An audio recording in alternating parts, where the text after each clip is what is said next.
In this video, we will have a more in-depth analysis of Sonia and Tsareena.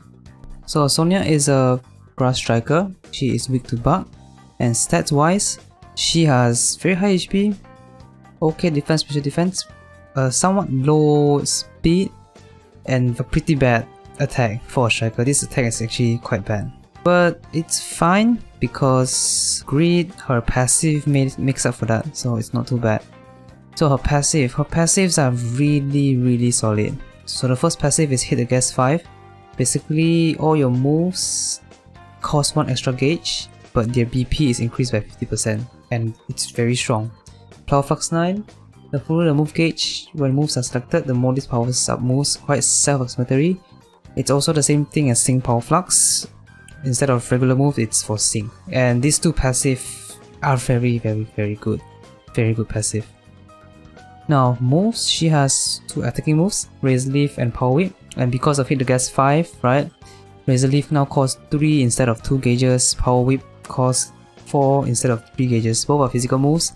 Power Whip has a very high BP, sadly 85% accuracy, Razor Leaf 95% accuracy, but her trainer move can plus 2 accuracy and can max crit and plus 1 physical move on next effect, which is quite good, right? Maxing crit is always very good. She has X attack as well to buff her own attack, which is nice.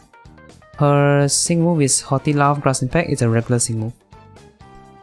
So overall, her base kit is actually quite solid. She can do decent damage at 1 out of 5. So if you plan to summon her, 1 out of 5 is not bad. Not bad, can work. Now let's move on to the grid. So at 1 out of 5, the only notable thing she gets is Wide Awake, and that's about it. Kinda sad, but like I said before, her damage is actually not too bad. It's quite decent, both nuke and DPS, mainly because of passive, right? Power Flux 9 and Sync Power Flux, these two passive increase damage by quite a lot. 2 out of 5, she gets Power Whip MGR 3, cool. Lockdown Sync 3, you increase single damage if accuracy is raised. X Attack MPR 3, which is I don't think it's necessary because she has Berserker 1, which I will talk about that a bit later.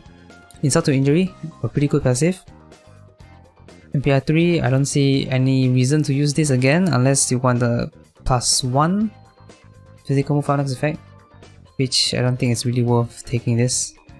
Spring Sun 3, I guess maybe if you run a Sun team. Razor Leaf MGR 3, which is fine as well. Now 3 out of 5 is where the very good stuff is at.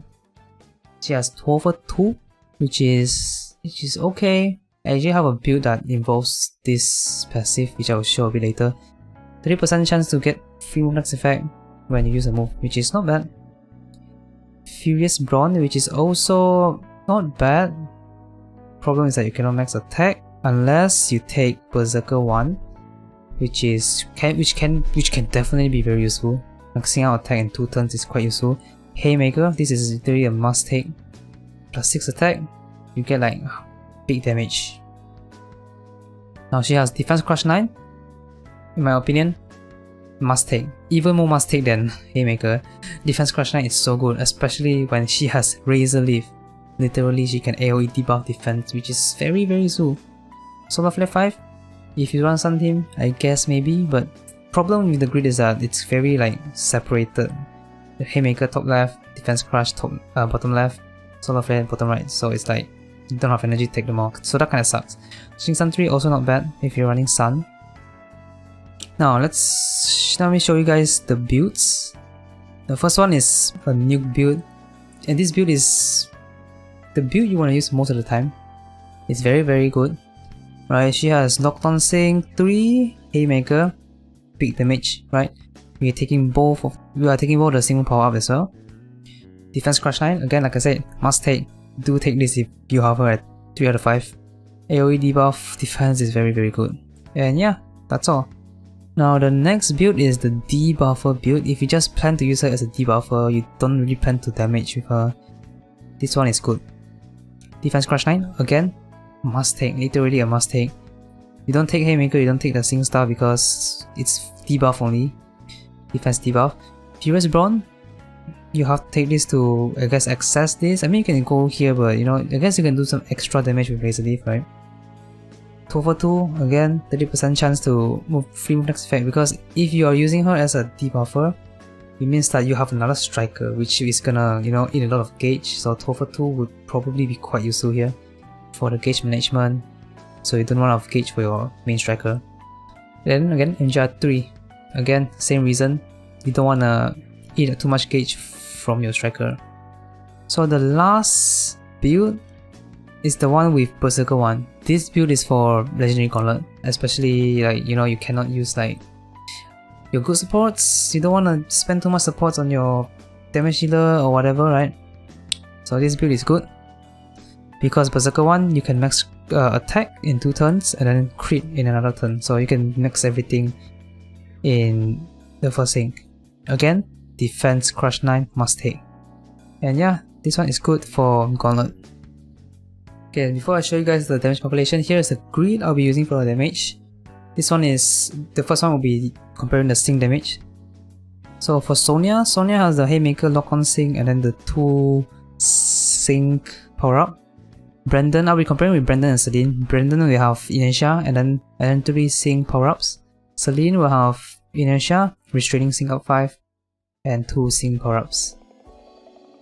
So this is the damage.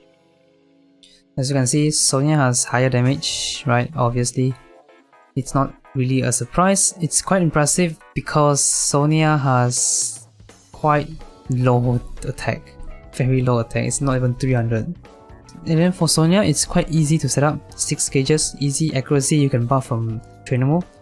Attack, you cannot. I mean, if you take Berserker 1, you can max attack, but if you cannot, you will need a attack support. Now sadly, Brandon doesn't have any thing that can buff speed unless you take M-Up 1, which I did not take for this calculation, so you need a speed support. But the good thing is that he can max his own attack, special attack, and crit, so that's good. For Celine can kinda buff it, speed. She has a critical speed 5 in her passive, which is a 60% chance to buff speed if you crit, and it's only 60%, so you still need like a speed support to max speed. She also cannot max attack, so that kinda sucks. You need attack support. She can max crit, that is good, since her trainer move can +2 crit, and then she has Leaf Blade, and then her nuke also has a inbuilt crit rate, right? Increased crit rate, so it's already +3 crit, even though it's +2 from trainer move. And another thing is that Celine's BP for the sync move is reduced because of the crit chance, right? Higher crit chance, which is kind of sad. Which also explains like why her damage is lower, even though she has like one more passive than Brandon. I mean, to be fair, Brandon does have very high special attack and attack, so yeah. Now this is not all, because you remember Sonia has defense crush 9, right? She can debuff defense, so let's assume we get to -3 defense, which is incredibly easy to do. The damage like literally becomes so much. It's literally like a 50% increase. So yeah, she can hit out. Again, it's only -3 defense. You can easily get it to -6 after 6 turns. Now let's compare DPS. This will be the grid I'll be using for the calculation.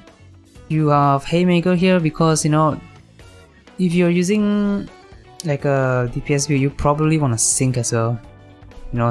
DPS and sync. So you just remove like some of the sync power up here, right? Locked on sync 3 and then 1 power up here. Meaning I took insult to injury. For Brandon, I also removed 1 power up and then took charging sun 5 and ramming speed to higher damage, right? For Celine, I just removed 1 here and then just put Hall of Stage 2. And this is the damage. Again, Sonia, no defense debuff yet. We're just comparing like without any debuffs.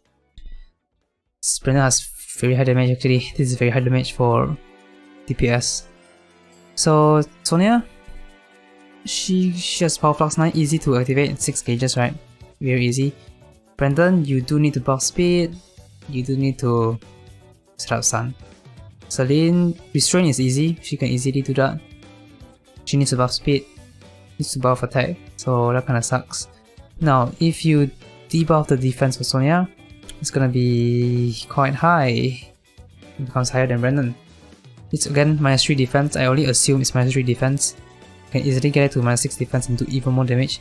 In fact, if you get it to -6 defense, she's gonna do like 18.6 thousand or something, which is like 33% more damage than this one.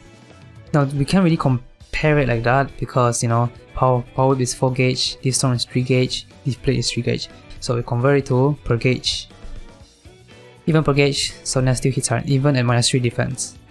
I mean, just slightly more, just slightly. Celine, a bit struggle on DPS. Brandon, very strong. Sonia, also very strong, and she's gonna do even more damage at -6 defense. Now here comes the question: should you summon Sonia and Tsareena? I put it to both yes and no because this is quite, you know, subjective, right? It really depends. And the reason is very simple. If you don't have a lot of gross damage healer, just go for Sonia. She's good again. She's literally the hardest hitting grass striker in the game, so you won't regret getting her. And then if you already have a lot of grass striker, like if you already have Brandon, if you have like even Marlo and Tsareena, Signature Erika, like if you have them, it's fine. You don't need her. If you like her a lot, then feel free to go for her. No one is stopping you. But if you're looking at the meta, you yourself know what grass damage dealer you have, so it's up to you. My advice is, if you have a lot, then you don't need her. If you don't have a lot, you can go for her. And she is strong, so you won't regret her if you go for her.